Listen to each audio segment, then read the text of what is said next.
What if the biggest threat to your mind sounds calm, reasonable, and loving? Today we're talking about gaslighting. A word you hear everywhere. On social media. In breakups. In politics. At work. At home. But what does it really mean? Gaslighting is not just lying. It's not just arguing. And it's not just being wrong. Gaslighting is a psychological process that slowly disconnects a person from their own perception of reality. This video is educational, not medical advice. We're looking at psychology, behavior, and patterns. So you can recognize them. Not diagnose people. Let's break it down. What gaslighting actually is. Gaslighting is a form of psychological manipulation. One person repeatedly causes another person to doubt their own memory, judgment, or perception. Over time, the target starts asking, am I too sensitive? Did I imagine that? Maybe I'm the problem. That's the core mechanism. Not yelling. Not insults. But erosion of certainty. Gaslighting works because the human brain is social. We use others to help confirm reality. When that confirmation is pulled away, the brain destabilizes. Where the term comes from a 1940s movie called Gaslight. In the film, a husband subtly changes the environment. He dims the gas lights, moves objects, then tells his wife nothing has changed. Over time, she believes she's losing her mind. That story matters because modern gaslighting works the same way. Small shifts. Repeated denial. Calm delivery. Why gaslighting is so effective? Gaslighting is powerful because it targets three core brain systems. 1. Memory. The brain assumes memory errors are personal failures. So when someone says, that never happened, your brain leans towards self-doubt. 2. Social trust. Humans evolved to trust close partners. If someone close to you says you're wrong, your nervous system listens. 3. Emotional regulation. Gaslighting creates chronic confusion. Confusion increases anxiety. Anxiety reduces confidence. Low confidence increases dependence. That's the loop. What gaslighting looks like in real life. Gaslighting is usually quiet. Here are common examples. You're overreacting. This reframes your emotional response as irrational.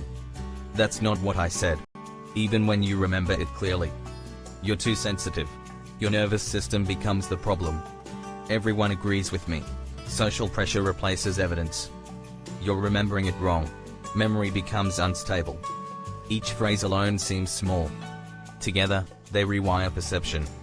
Gaslighting versus normal disagreement. This is important. Not every conflict is gaslighting.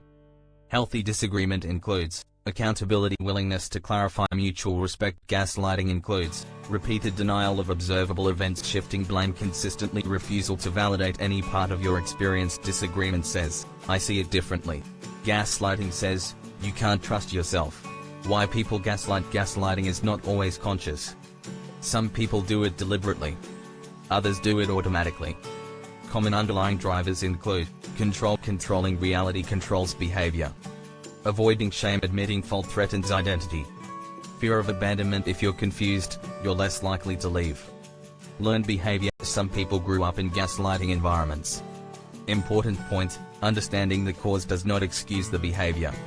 The physiology of being gaslit. As a physiology content creator, this part matters.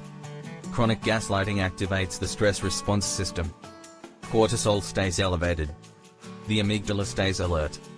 The prefrontal cortex loses clarity.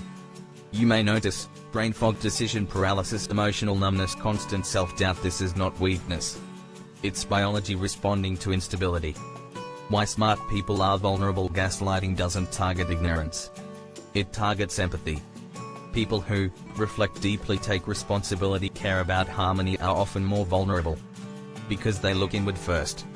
Gaslighters exploit that reflex.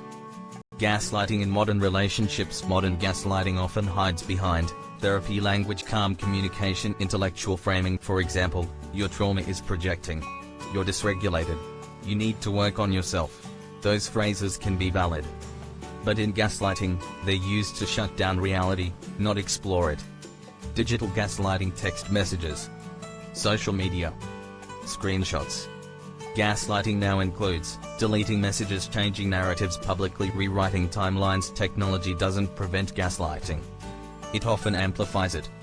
How gaslighting changes identity. Long-term gaslighting doesn't just confuse thoughts. It changes self-concept.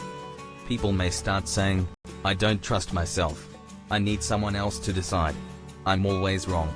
That's not personality. That's conditioning. Early warning signs. Gaslighting often starts small. Watch for consistent dismissal of feelings, zero accountability pattern, confusion, feeling smaller after conversations. Healthy relationships feel clear, even during conflict. Confusing pain is a warning sign. What stops gaslighting? Gaslighting loses power when reality is anchored. That includes writing things down, checking patterns, not moments, trusting physiological signals, talking to grounded third parties. Clarity weakens manipulation.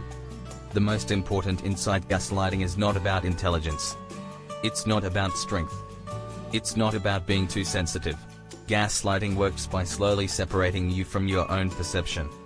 And here's the key insight: any relationship that requires you to abandon your reality to maintain peace is not healthy. Real connection strengthens clarity. It doesn't erase it. When your reality becomes negotiable, your well-being becomes optional. And that's where the real danger begins.